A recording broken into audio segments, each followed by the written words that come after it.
15 जून 1991 Madrid शहर, जहां रात के 1:30 बजे पुलिस को एक इमरजेंसी कॉल आई, जिसमें एक लड़की और कुछ बच्चे बहुत ही डरी हुई आवाज में मदद के लिए चिल्ला रहे थे। और जब पुलिस उन्हें बचाने के लिए उस घर में पहुंची तो उन्हें वहां पर कुछ ऐसा दिखाई दिया जिसे देखकर खुद इंस्पेक्टर भी हैरान रह गया। पर आखिर उसने उस घर में ऐसा क्या देखा, ये जानने के लिए चलिए इस कहानी में 3 दिन पीछे चलते हैं, जहां वेरोनिका नाम की एक खूबसूरत लड़की ने सुबह उठने के बाद सबसे पहले अपने तीनों भाई बहनों को जगाया और उन्हें स्कूल के लिए तैयार होने के लिए कहा। इसके बाद वो अपनी माँ के रूम में गई जहां उसकी माँ सो रही थी और वेरोनिका ने चुपके से उनकी अलमारी से अपने पिता की एक फोटो निकाल ली, जिसके बाद वो सब बच्चों के साथ स्कूल चली गई। वहाँ क्लास में वेरोनिका की टीचर उन्हें सूर्य ग्रहण के बारे में पढ़ा रही थी, जिसमें वो बताती हैं कि कुछ लोगों का मानना है कि सूर्य ग्रहण में काली शक्तियों की ताकत बहुत ज्यादा बढ़ जाती है, इसलिए हर तरह के बलिदान के लिए कुछ लोग इसे बिल्कुल सही वक्त मानते हैं, जिसमें इंसान की बलि देना भी शामिल था। अब क्लास खत्म होने के बाद टीचर सभी बच्चों को सूर्य ग्रहण दिखाने के लिए छत पर ले जाती है, लेकिन वेरोनिका अपनी फ्रेंड रोजा और डायना के साथ स्कूल की बेसमेंट में चली जाती है,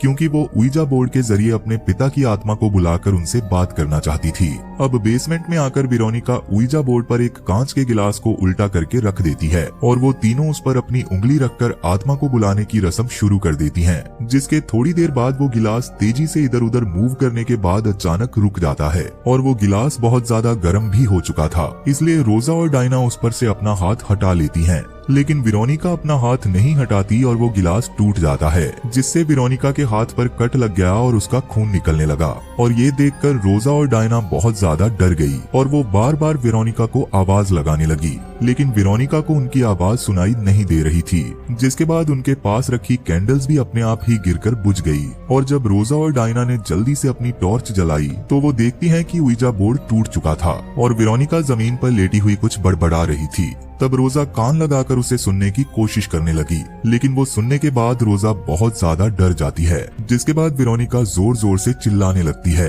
अब अगले सीन में वेरोनिका को जब होश आया तो वो एक मेडिकल वार्ड में थी, जहां नर्स उसे बताती है कि आयरन की कमी की वजह से तुम बेहोश हो गई थी। पर वेरोनिका को कुछ भी याद नहीं था कि बेसमेंट में उसके साथ क्या हुआ था। इसके बाद छुट्टी होने पर वेरोनिका देखती है कि सिस्टर डेथ, जो कि बिल्कुल अंधी हैं, वो दूर से वेरोनिका को देखकर मुस्कुरा रही थी, जो कि उसे बहुत ज्यादा अजीब लगा। अब स्कूल के बाद वेरोनिका अपने भाई बहनों के साथ अपनी माँ के पास आती है, जो कि एक बार में काम करती हैं, और इस वक्त वो काम में बहुत ज्यादा बिजी थी, इसलिए उन्होंने वेरोनिका से कहा कि मैंने तुम लोगों का खाना पैक कर दिया है, इसलिए तुम बच्चों को लेकर घर चली जाओ। जिसके बाद वेरोनिका उन्हें लेकर घर आ गई, मगर घर आकर उसके साथ कुछ अजीब घटनाएं होना शुरू हो गई। वेरोनिका जब अपना बैग अलमारी के ऊपर रखती है तो वो बार बार अपने आप ही जमीन पर आ जाता था, इसलिए उसने अपने बैग को बेड के नीचे ही छुपा दिया। इसके बाद जब वो खाना खा रही थी तो ऐसा लगता है जैसे कोई उसे खाने से रोक रहा हो और उसे अपनी बॉडी पर भी किसी के पंजों के निशान मिलते हैं।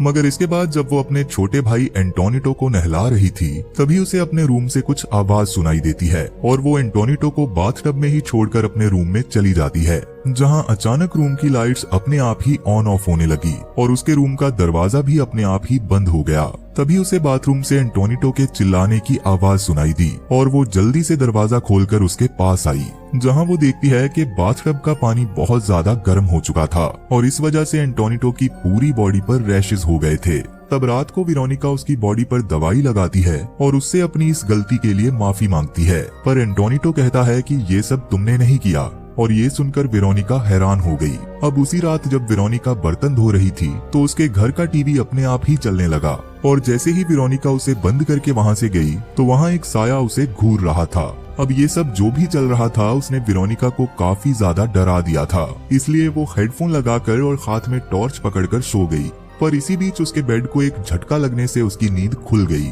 जिसके बाद वो देखती है कि उसकी दोनों बहनें डर के मारे अलमारी में छुपी हुई थी। तब जैसे ही वेरोनिका पीछे मुड़ी तो उसे अपने पिता दिखाई दिए, जो कि बिना कपड़ों के खड़े थे और उसकी ओर बढ़ने लगे, जिसके बाद बहुत सारे हाथों ने वेरोनिका को पकड़कर बिस्तर पर लेटा दिया और उसकी पूरी बॉडी को जकड़ दिया। लेकिन तभी वेरोनिका की आंख खुल जाती है और उसे लगने लगा कि ये सिर्फ एक बुरा सपना था। अब अगले दिन वेरोनिका स्कूल में बाथरूम जाने के बहाने बेसमेंट में चली जाती है, जहां उसे अपने पिता की तस्वीर मिली। पर तभी वहां पर सिस्टर डेथ आ गई और उन्होंने वेरोनिका से वो तस्वीर दिखाने के लिए कहा। मगर वेरोनिका इस बात से काफी हैरान थी कि सिस्टर को बिना देखे उस तस्वीर के बारे में कैसे पता चला। जिसके बाद जैसे ही वेरोनिका ने उन्हें वो तस्वीर दी तो सिस्टर उस तस्वीर को हाथ लगाते ही समझ गई कि कैसे वेरोनिका अपने पिता को बुलाने की कोशिश कर रही थी। और तब सिस्टर ने उसे बताया कि जिस आत्मा को तुमने बुलाया है वो तुम्हारे पिता नहीं बल्कि कोई शैतानी ताकत है और उसने अब तुम्हारे शरीर को अपने कब्जे में कर लिया है। इसलिए अब तुम्हें अपना ख्याल रखना होगा और सबसे पहले अपने भाई बहनों की रक्षा करनी होगी।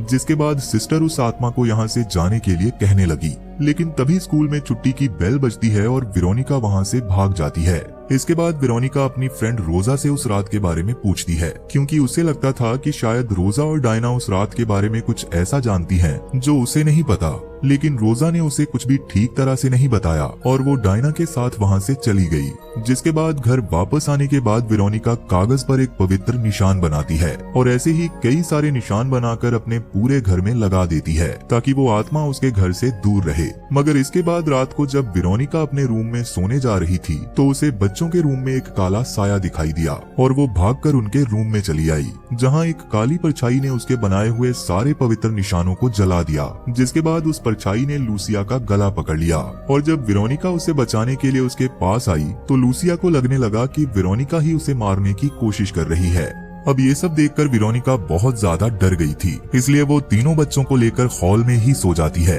पर इसके बाद वेरोनिका को दरवाजे पर फिर से वही साया दिखाई देता है और वो उससे बचने के लिए क्रॉस पकड़कर खड़ी हो जाती है। मगर जैसे ही वो दरवाजा खुला तो वहाँ कोई साया नहीं बल्कि उसकी माँ थी, जो कि नाइट शिफ्ट लगाकर घर वापस आई थी। तब वेरोनिका उन्हें बताती है कि इस घर में भूत है। वो बताती है कि मैं उइजा बोर्ड की मदद से पापा से बात करना चाहती थी, लेकिन उनकी जगह पे कोई बुरी आत्मा इस घर में आ गई और अब वो हम सबको मारना चाहती है। पर उसकी माँ उसकी किसी भी बात पर विश्वास नहीं करती, क्योंकि उन्हें लग रहा था कि ये सब वेरोनिका के हॉरर मूवीज देखने का नतीजा है। अब अगली सुबह वेरोनिका को एक बहुत ही डरावना सपना आता है, जिसमें उसके भाई बहन जानवरों की तरह उसे नोच नोच कर खा रहे थे और वो अपनी माँ को मदद के लिए बुला रही थी। पर उसकी माँ उसे चुप करवाते हुए कहती है कि अब तुम्हें बड़े होने की जरूरत है। जिसके बाद उसके कपड़े खून से भर गए और जब वेरोनिका की आंख खुली तो उसने देखा उसके बिस्तर पर खून लगा हुआ था, जिसे देखकर वो समझ गई कि ये उसके पहले पीरियड्स की शुरुआत है, क्योंकि वो अब 15 साल की हो चुकी है।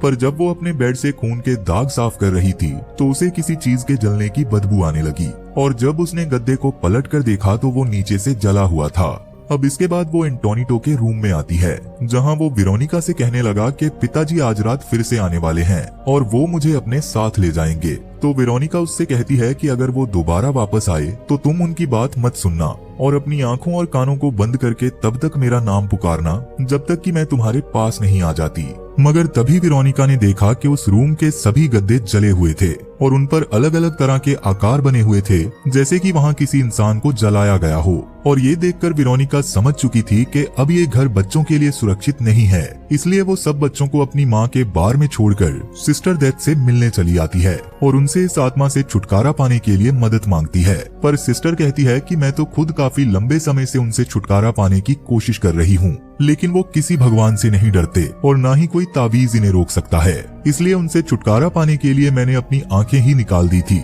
पर उसके बाद मुझे पता चला कि उन्हें देखने के लिए आंखों की जरूरत नहीं है। इसके साथ ही सिस्टर उसे बताती है कि उस दिन तुमने रस्म को अधूरा छोड़कर दूसरी दुनिया का दरवाजा खोल दिया था, इसलिए अब तुम्हें उस दरवाजे को बंद करना होगा। पर तभी वहाँ पर एक टीचर आकर सिस्टर को वहाँ से ले गई, मगर जाते जाते उन्होंने कहा कि तुम्हारे सारे सवालों के जवाब किताबों से मिलेंगे। जिसके बाद वेरोनिका ने दुकान से एक नया उइजा बोर्ड खरीद लिया और उसके साथ मिली किताब को पढ़ने पर उसे पता चला कि उस आत्मा को वापस भेजने के लिए उसे वो रस्म फिर से करनी होगी और उस आत्मा को अलविदा कहना होगा। इसलिए वो यहाँ से सीधा अपनी फ्रेंड रोजा और डायना के पास आई और उन्हें वो रस्म दोबारा करने के लिए कहने लगी, लेकिन इस बार वो उसका साथ देने से मना कर देती हैं। और तभी रोजा ने वेरोनिका को बताया कि उस रात तुमने मेरे कान में कहा था कि तुम आज मरने वाली हो, और ये सुनकर मैं बहुत ज्यादा डर गई थी। जिसके बाद वेरोनिका अपनी माँ के बार में आकर उन्हें कहती है कि आप अभी मेरे साथ घर चलो, क्योंकि जब आप घर पर होती हैं तो वो आत्मा घर पर नहीं आती। लेकिन उसकी माँ को लगता है कि शायद वेरोनिका अपने आप को बहुत अकेला महसूस कर रही है, इसलिए वो कल का पूरा दिन उसके साथ बिताने का वादा करती है। पर वेरोनिका जान चुकी थी कि शायद आज उसका आखिरी दिन है, इसलिए वो जल्दी से बच्चों को लेकर घर चली आई और उसने अपनी बहनों के साथ मिलकर इस रस्म को करने का फैसला किया और रात 12 बजने से पहले वो इस रस्म की तैयारियां करने में लग गई। उसने सबसे पहले उस पुराने टूटे हुए उइजा बोर्ड को जोड़ा और अपने छोटे भाई को घर की सारी दीवारों पर एक पवित्र निशान बनाने के लिए भी कहा। लेकिन वो निशान बनाते वक्त उस किताब के पन्ने पलटकर कुछ और निशान देखने लगता है और उनमें से एक ऐसा निशान बना देता है जो काली शक्तियों को अपनी ओर आकर्षित करता है। इसके बाद वेरोनिका ने उस रस्म को करना शुरू किया और उस आत्मा को अलविदा बोलकर यहाँ से चले जाने के लिए कहा। इसके साथ ही उस किताब में लिखा हुआ था कि उस आत्मा को पूरी तरह से अलविदा कहने के लिए उन्हें एक मंत्र बोलना होगा या फिर एक प्यारा सा गाना गाना होगा, पर उस किताब में ऐसा कोई भी मंत्र नहीं लिखा था। इसलिए वो तीनों मिलकर एक गाना गाने लगती हैं। पर तभी अचानक उनके रूम का दरवाजा खुला और उनके पास रखी कैंडल्स भी अपने आप ही बुझ गई और ये देखकर डर के मारे उन तीनों ने ग्लास पर से अपना हाथ हटा लिया, जिसके बाद वो ग्लास रोल करता हुआ रूम से बाहर चला गया। तब वेरोनिका उस ग्लास का पीछा करते हुए एक रूम में आई और गद्दे के नीचे बने हुए काले निशान को करीब से देखने लगी। पर तभी अचानक उस गद्दे से एक काला साया बाहर आया जिसने वेरोनिका का हाथ पकड़ लिया और वेरोनिका बड़ी ही मुश्किल से उससे अपना हाथ छुड़वाकर भागी। पर तभी उनके घर की सारी लाइट्स टूटने लगी और वेरोनिका ने जल्दी से मदद के लिए पुलिस को फोन कर दिया। पर इसी बीच वो साया एंटोनिटो को पकड़कर बाथरूम में ले गया, जिसके बाद वेरोनिका बिना देरी किए खिड़की का कांच तोड़कर बाथरूम में घुस आई। लेकिन गिरने की वजह से उसका सर जमीन पे टकरा गया और वो थोड़ी देर के लिए बेहोश हो गई। अब जब उसे होश आया तो एंटोनिटो उसके सामने ही बैठा हुआ था और वेरोनिका जल्दी से उसे उठाकर अपनी बहनों के पास ले आई और उसने उन्हें घर से बाहर निकाल दिया। मगर इसी बीच जब उसने अपने आप को आईने में देखा तो उसे पता चला कि एंटोनिटो उसकी गोद में नहीं है, यानी कि वो अब भी घर के अंदर ही था। इसलिए अपने भाई को बचाने के लिए उसे एक बार फिर से घर के अंदर जाना पड़ा। दूसरी ओर वेरोनिका की माँ अपने एरिया में पुलिस को देखकर बहुत ज्यादा डर गई और अपने बच्चों को देखने के लिए घर की ओर भागने लगी, जहाँ वो देखती हैं कि उनकी दोनों बेटियां घर के बाहर खड़ी बहुत ज्यादा रो रही थी और वेरोनिका और एंटोनिटो घर के अंदर किसी मुसीबत में फंसे हुए थे। इधर वेरोनिका जब एंटोनिटो को लेने घर के अंदर आई तो उसके घर में लगी सभी तस्वीरें और सामान अपने आप ही गिरना शुरू हो गया और जब वो बाथरूम में आई तो उसने देखा कि एंटोनिटो अब भी बाथरूम में ही था और वो साया उसकी ओर बढ़ रहा था। तब एंटोनिटो को बचाने के लिए वेरोनिका आगे बढ़ती है, लेकिन वो साया वेरोनिका को जोर से थप्पड़ मारता है, जिससे उसका सर दीवार पर लगे शीशे से टकरा जाता है और वो शीशा टूट जाता है। इसी बीच वेरोनिका ने देखा कि एंटोनिटो बाथरूम से बाहर चला गया है, जिसके बाद वो उसी टूटे हुए शीशे के टुकड़े को उठाकर एंटोनिटो को ढूंढने लगी, मगर वो काला साया भी वेरोनिका के पीछे पीछे ही चल रहा था। और जब वेरोनिका अपने रूम में आई तो एंटोनिटो उसकी अलमारी में छुपा हुआ ठीक वैसे ही आंख और कान बंद करके वेरोनिका का नाम ले रहा था जैसे वेरोनिका ने उसे करने को कहा था। मगर जब वेरोनिका ने उसे अपने साथ चलने के लिए कहा तो एंटोनिटो ने उसे मना करते हुए कहा कि तुम वेरोनिका नहीं हो। जिसके बाद जब वेरोनिका ने अपने आप को आईने में देखा तो उसे समझ आया कि ये सब कोई और नहीं बल्कि वो खुद कर रही है, क्योंकि उस साये ने उसके शरीर पर कब्जा कर लिया है और अब वो हर वक्त उसके साथ ही रहता है। इसलिए वो सबको बचाने के लिए अपने आप को ही खत्म करने का फैसला करती है। पर जैसे ही उसने अपनी जान लेने की कोशिश की तो उस साये ने उस पर हमला कर दिया और तब तक पुलिस भी वहाँ पर पहुँच गई। लेकिन वो लोग वेरोनिका की हालत देखकर बहुत ज्यादा डर गए थे, क्योंकि वेरोनिका का पूरा शरीर हवा में उड़ रहा था और वो जोर जोर से चिल्ला रही थी। और कुछ देर बाद वो जैसे ही बेहोश होकर जमीन पर गिरी तो पुलिस वालों ने जल्दी से उसे एम्बुलेंस में भेज दिया। इसके बाद जब डिटेक्टिव इस पूरे घर की जांच कर रहा था तो उसे जमीन पर गिरी हुई वेरोनिका की तस्वीर मिली और डिटेक्टिव ने उस तस्वीर को उठाने के अगले ही पल उसे फिर से नीचे फेंक दिया, क्योंकि वो तस्वीर बहुत ज्यादा गर्म थी। जिसके बाद वो तस्वीर अपने आप ही जल जाती है और उसके जलते ही डिटेक्टिव को फोन आया कि वेरोनिका की मौत हो चुकी है। अब कहानी के आखिर में दिखाया जाता है कि हर तरह से इन्वेस्टिगेशन करने के बाद डिटेक्टिव ने इस केस को असाधारण गतिविधि बताकर बंद कर दिया। मगर इस केस के बाद डर के मारे वो 2 हफ्तों तक बीमार रहा और बाद में उसने अपना ट्रांसफर करवा लिया और इसी के साथ ये मूवी यहीं पर खत्म हो जाती है।